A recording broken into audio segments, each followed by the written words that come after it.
Hola a todos, queremos darles hoy una muy calurosa bienvenida a su canal Curso Católico de Biblia, darles las gracias a los más de 3.000 seguidores que tenemos y aunque sabemos que llevamos bastante tiempo sin grabar, estamos acá para retomar, para poder compartir nuevamente con ustedes, para compartir todo el conocimiento y los estudios que Emilio por tantos años ha hecho y quiere dejar entre todos nosotros para que podamos aprender mucho más y obviamente profundizar en lo más importante, que es la palabra de Dios.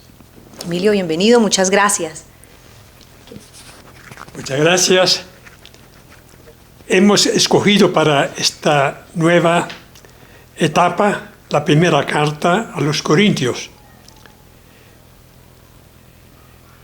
Los textos que vamos a leer son tomados de la Biblia de Jerusalén. En cambio, los comentarios son normalmente sacados y adaptados de la Biblia del Peregrino, de Alonso Schöckel, y del comentario al Nuevo Testamento de Miguel Salvador García, también de la obra de Juan Díaz Rodelas, primera carta a los Corintios, y de la primera carta a los Corintios de Maurice Carré, y de otras fuentes menores.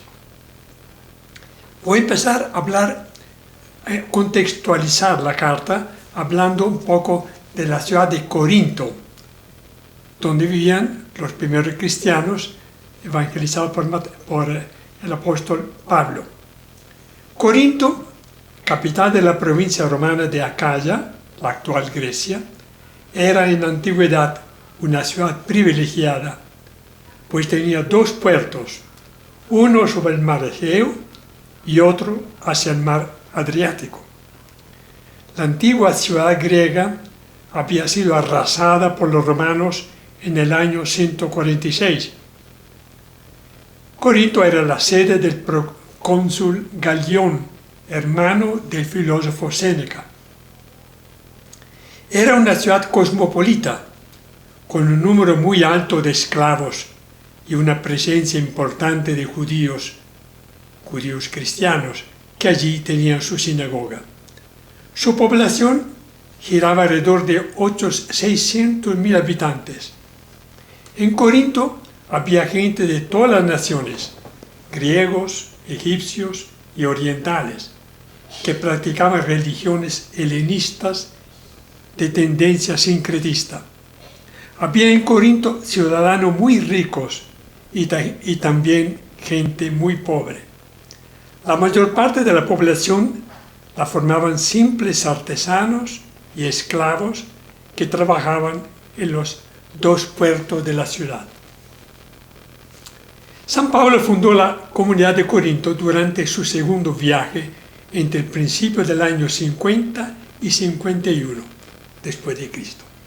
Lucas narra que Pablo, después del aparente fracaso que experimentó en Atenas, pasó a Corinto, donde quedó por lo menos 18 meses, año y medio.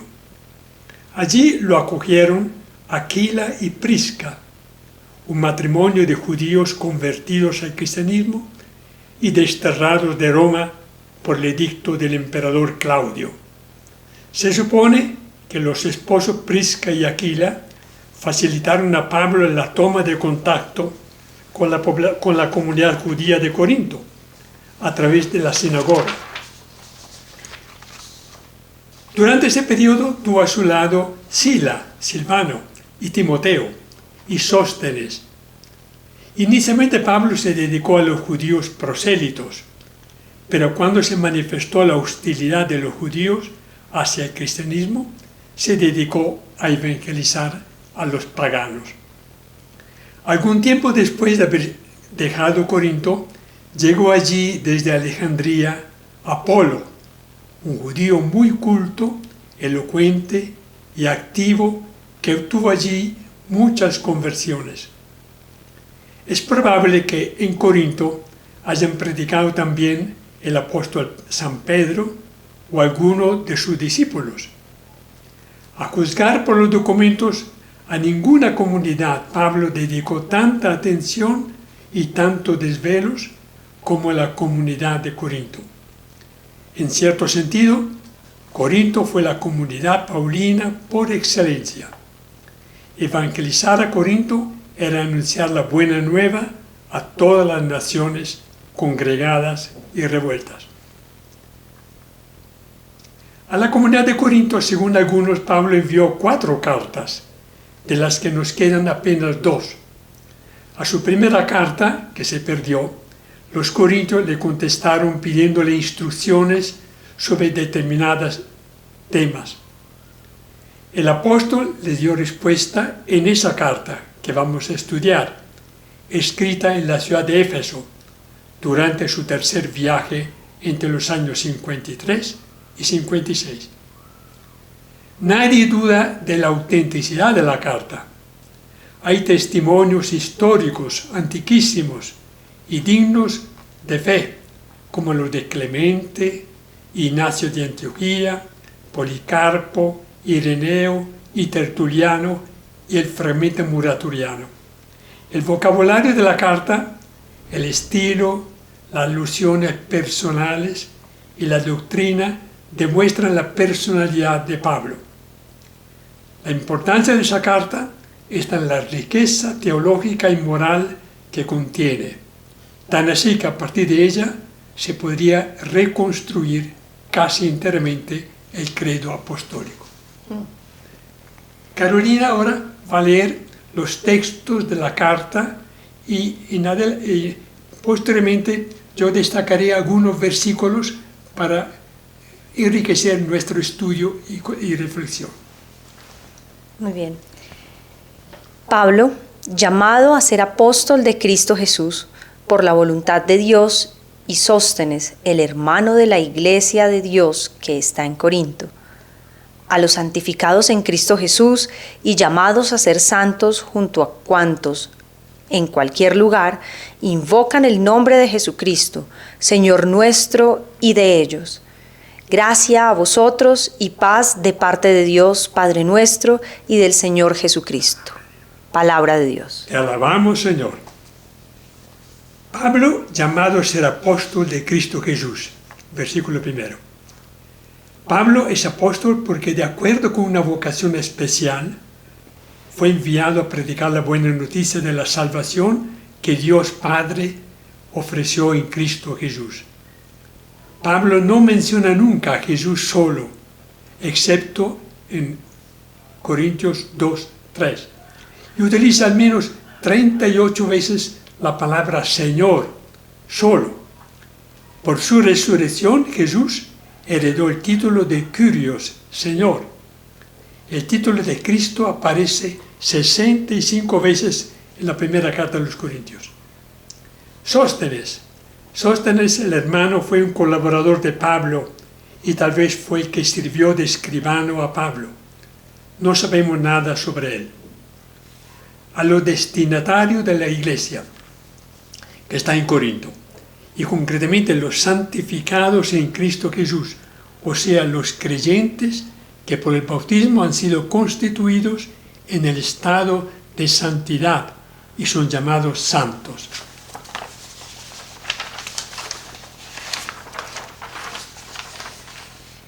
Junto con cuanto, dice el texto, junto con cuanto en cualquier lugar invocan el nombre de Jesucristo, Señor nuestro, y de ellos. No se sorprendan los lectores si interpretamos la palabra junto con cuantos como referida a nosotros, que escuchamos y leemos el texto de la carta, que al leer la carta de Pablo a los Corintios y junto con ellos, a distancia de 2000 años, invocamos el nombre de Jesucristo, Señor nuestro, y de ellos. Por su resurrección, Jesús heredó el título de Kyrios, Señor, con el cual los 70, o sea, los que tradujeron el Antiguo Testamento del hebreo al griego, designaban el nombre de Yahvé, nombre que no se podía pronunciar. Solo el Espíritu Santo permite decir Señor Jesús, es decir, Jesús reina desde ahora. Palabra. Gracias a vosotros y paz de parte de Dios. Es el saludo de Pablo a la comunidad de Corinto. De Dios nuestro Padre y de Jesucristo. Primero, Pablo inicia con el saludo griego, gracias. y luego en hebreo paz. Es muy costumbre de Pablo iniciar con un saludo que mezcla, que une la gracia de Jesucristo y la paz, salud. Los dones de la gracia que permiten ser gratos a los ojos de Dios y de la paz proceden de Dios nuestro Padre, por medio de Jesucristo, mediador por su muerte y resurrección. Muy bien.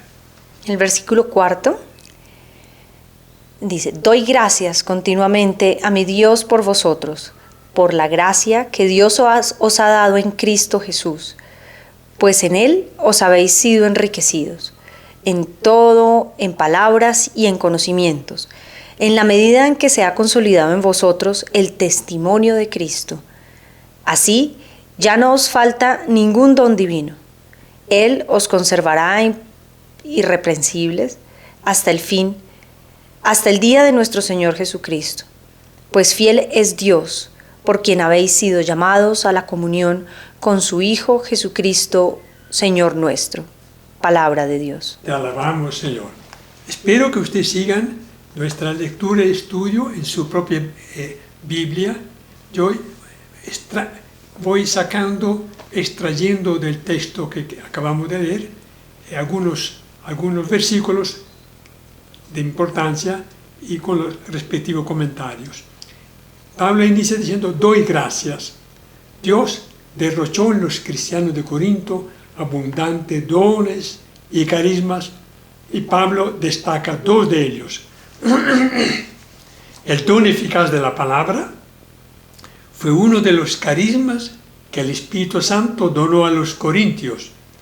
La predicación del Evangelio en Corinto fue muy eficaz. Segundo, el conocimiento del testimonio de Cristo. Es el Evangelio proclamado por Pablo y acogido por los corintios. Todo está en función de la manifestación final en el día de nuestro Señor Jesucristo. Más adelante dice: ya no os falta ningún don divino. Dios fue tan generoso con los corintios que, como veremos más adelante, no les faltó ningún don divino. Más adelante dice: a los que esperáis la revelación de nuestro Señor Jesucristo. Con esta palabra Pablo alude a la parusía, al momento en que Jesús se hará presente de nuevo en medio de la historia para clausurarla. También hoy en la Iglesia de Cristo está... 4. Toma esta.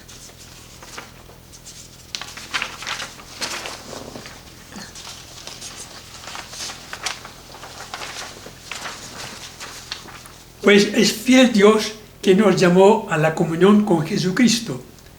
Comunión significa unión vital del creyente con Cristo por la fe, el bautismo, la oración y la Eucaristía. La comunión con Cristo por la fe es anticipo de la comunión completa con Cristo en la gloria de Dios.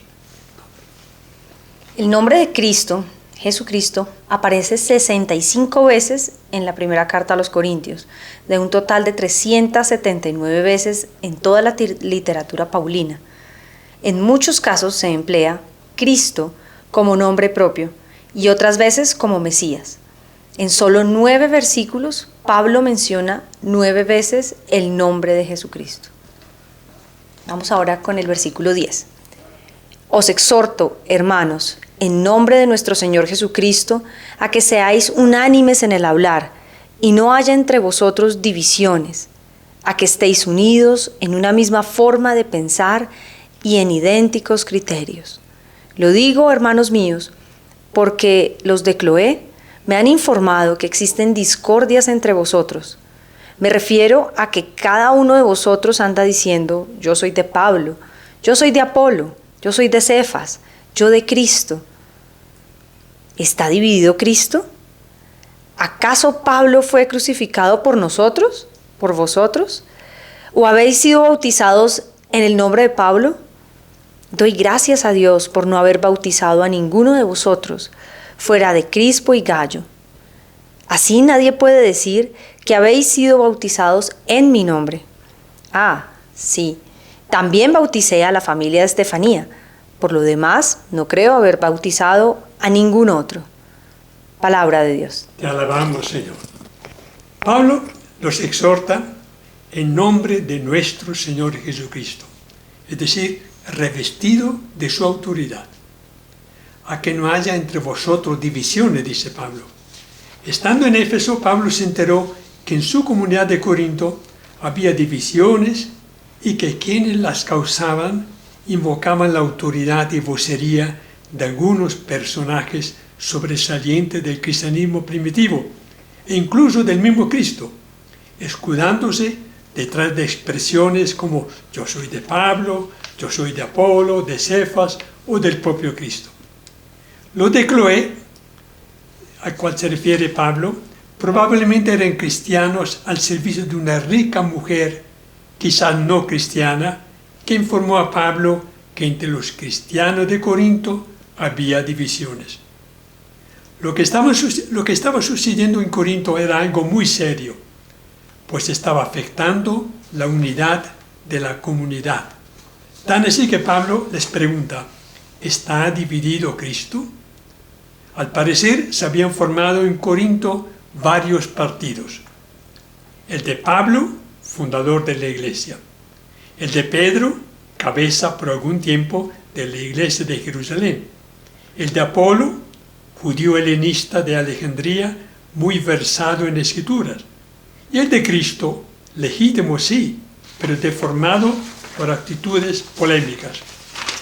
También hoy en día en la Iglesia de Cristo vemos cuántas laceraciones hay por muchas confesiones cristianas, separadas de la sede apostólica de Roma. Y aún en el seno de la propia Iglesia Católica hay discordias y divisiones y cismas que son motivo de escándalo. Nuestra invitación acá sería a dejar un poco las divisiones, a pedir siempre que sea el Espíritu Santo guiándonos, porque cuando es el Espíritu Santo quien guía, la Iglesia está unida. Cuando se deja meter la cizaña, empiezan todos los problemas. Yo creo que pasa en las casas, pasa en todas partes, y nosotros como Iglesia debemos ser ejemplo de esa unidad en Cristo, que no tiene de ninguna manera que ser unión de división y mucho menos escándalo. Continuamos con el versículo 17.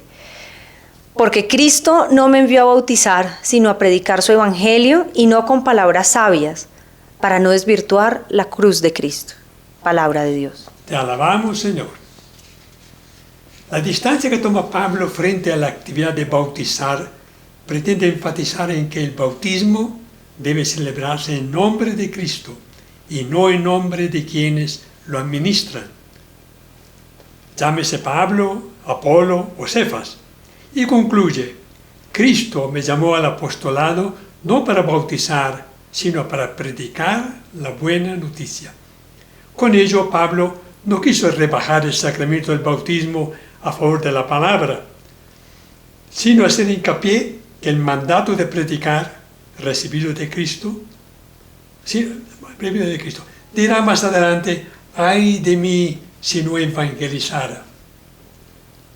A predicar su evangelio, no con palabras sabias para no desvirtuar la cruz de Cristo.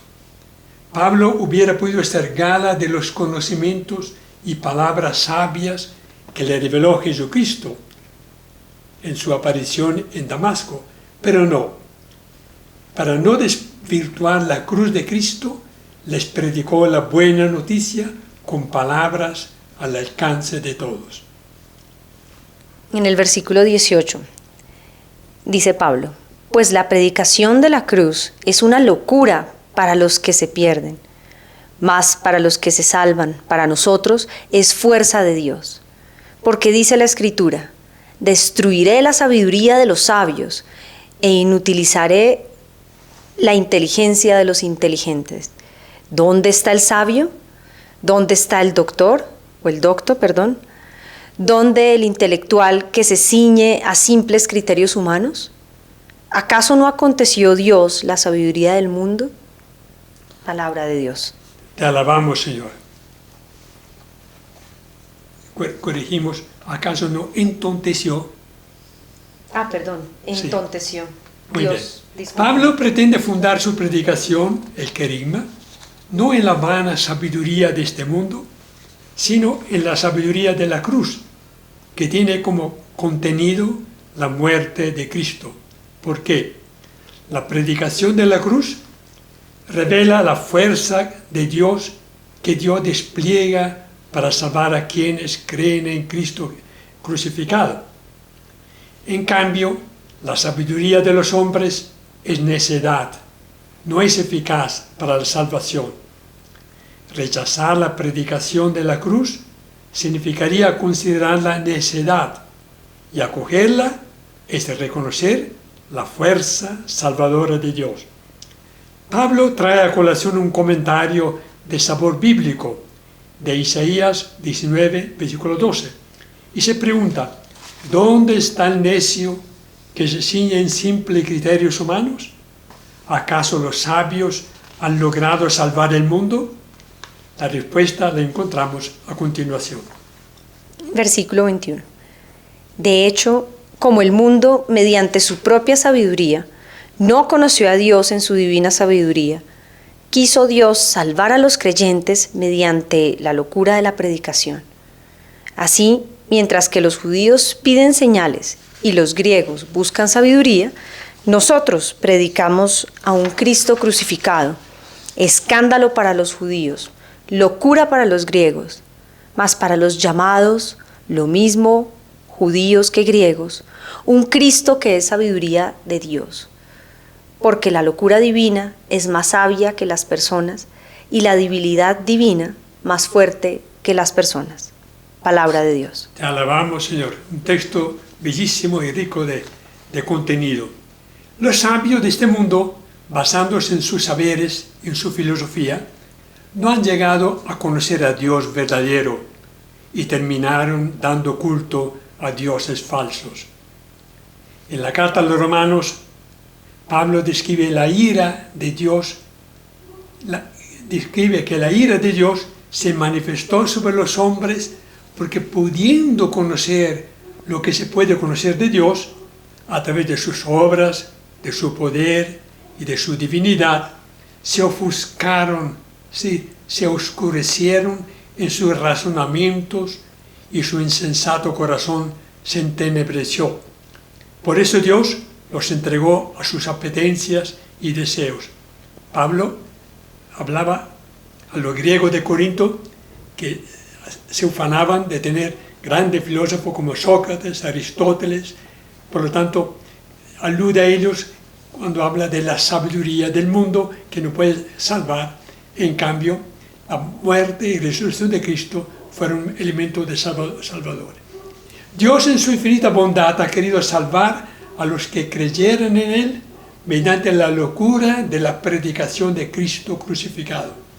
Por tanto, los que apoyándose en el saber del mundo rechazan la fe en Cristo muerto y resucitado, considerándolo un escándalo, una piedra de tropiezo o una folía, se pierden. Menciona a los griegos paganos y a los judíos no creyentes. Dice, los griegos, como Corinto era una ciudad griega, cultivaban el amor al saber, la filosofía, buscando en él sentido de la vida.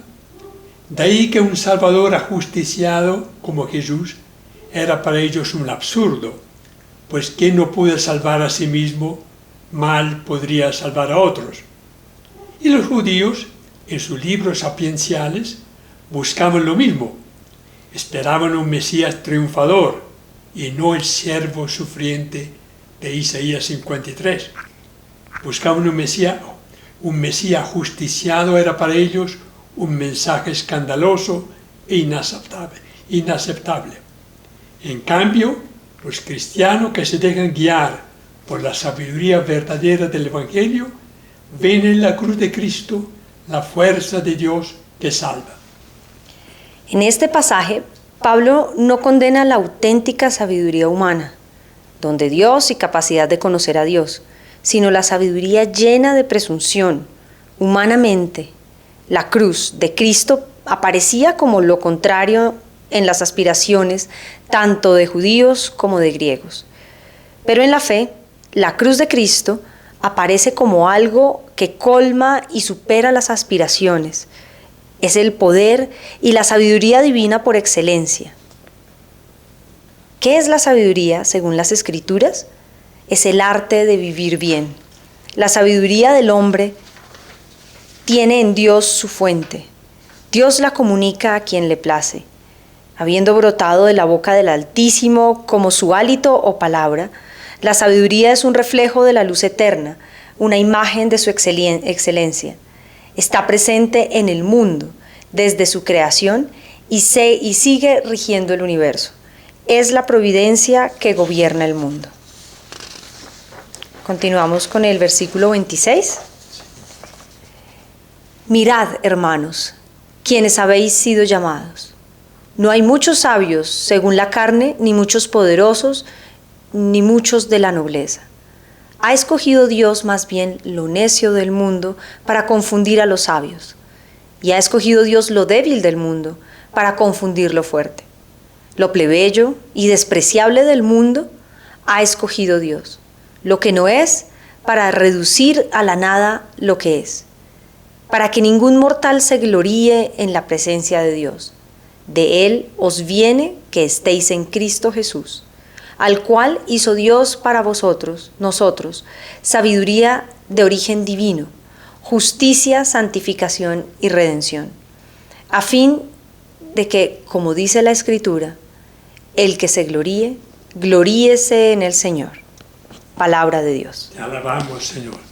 Retomando el versículo 26, mirad, hermano, dice Pablo, fijaos en la condición social de quienes habéis sido llamados por Dios. Para edificar la comunidad de Corinto, Cristo no eligió a filósofos, a instruidos, a magistrados, a poetas o a los nobles para difundir el Evangelio, sino, dice Pablo, ha escogido Dios más bien lo necio del mundo para confundir a los sabios. Dios ha elegido lo vil, lo despreciable, lo débil, lo que no cuenta para anular lo que cuenta. A lo largo de la historia de salvación, desde el justo y humilde pastor Abel hasta nuestros días, Dios suele elegir a los de humilde condición para que nadie se crea algo frente a Dios. Dios escogió a María, una humilde joven de Nazaret, como madre de su hijo. Escogió al justo y humilde José como su padre adoptivo, a Simón Pedro, un pescador de Galilea, a Francisco de Asís, a Teresa de Calcuta, a Laura Montoya. Del versículo 29 dice, para que ningún mortal se gloríe en la presencia de Dios, pues cabe gloriarse solo en el Señor. Del versículo 30, de Él, de Dios, os viene que estéis en Cristo Jesús. Esta expresión paulina de estar en Cristo Jesús es bellísima y a la vez profunda.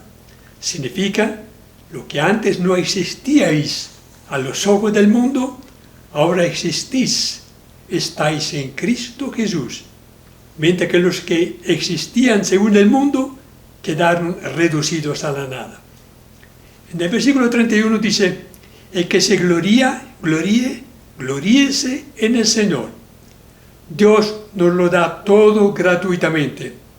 A Él debemos reconocerle todo. Y no cabe vanagloriarnos como el fariseo de la parábola en Lucas 18, que fue al templo a orar vanagloriándose de sus ayunos y limosnas, mientras que el publicano, reconociéndose humilde y pecador, regresó a su casa justificado. Queremos darles las gracias por acompañarnos, invitarlos a la reflexión. San Pablo nos enseña muchísimas cosas y en esta última parte me llama mucho la atención y me toca el corazón. Estamos en Cristo. Creo que es tan profundo que no lo alcanzamos ni a explicar, ni muchas veces tampoco a entender. Estamos en Cristo significa Todos somos parte del cuerpo glorioso de Cristo, todos los bautizados estamos ahí.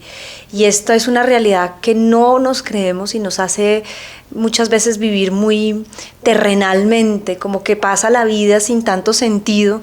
Y la invitación que Pablo nos hace y le hace a los corintios y obviamente a nosotros hoy es a vivir una vida mucho más profunda, mucho más trascendente, mucho más en armonía con el Espíritu Santo y en esta realidad que es Cristo Jesús. O sea, no somos simplemente un accidente ni estamos acá por casualidad, y si estás viendo de pronto este video es porque Dios también quiere que tú seas consciente de esa realidad que tienes en tu corazón. Entonces los invitamos a profundizar, a seguir reflexionando y a que cada vez que leamos la palabra de Dios nos sintamos realmente comprometidos. No es algo que le pasó a los corintios en este momento, es algo que nos pasa a nosotros y que el mismo Jesús nos está invitando a través de San Pablo para que lo vivamos cada día con más fe. Para concluir, les invito a que retomen, abran su Biblia, busquen la primera carta a los Corintios y en el primer capítulo vuelvan a leer estos textos con la ayuda de repente de algunos de nuestros pobres comentarios para que enriquezcan su vida personal, su vida espiritual y para que sean, como Pablo dice, luz del mundo y sal de la tierra. Les agradecemos su escucha, le pedimos disculpas a nuestras pequeñas lagunas y errores y los invitamos para escuchar y acompañarnos en el segundo capítulo de la carta a los Corintios. Muchas gracias. Gracias. Último comentario, les vamos a compartir en los comentarios la forma, porque hay muchas personas que nos piden los textos y se los podemos compartir. Nosotros hacemos simplemente, no queremos nada para nosotros, pero les pedimos una donación para las ciudades de Dios, de tal manera que así unidos como iglesia podamos apoyarnos unos a otros y les podamos compartir también el material para que ustedes también lo puedan estudiar. Gracias, Dios los bendiga, nos vemos a la próxima.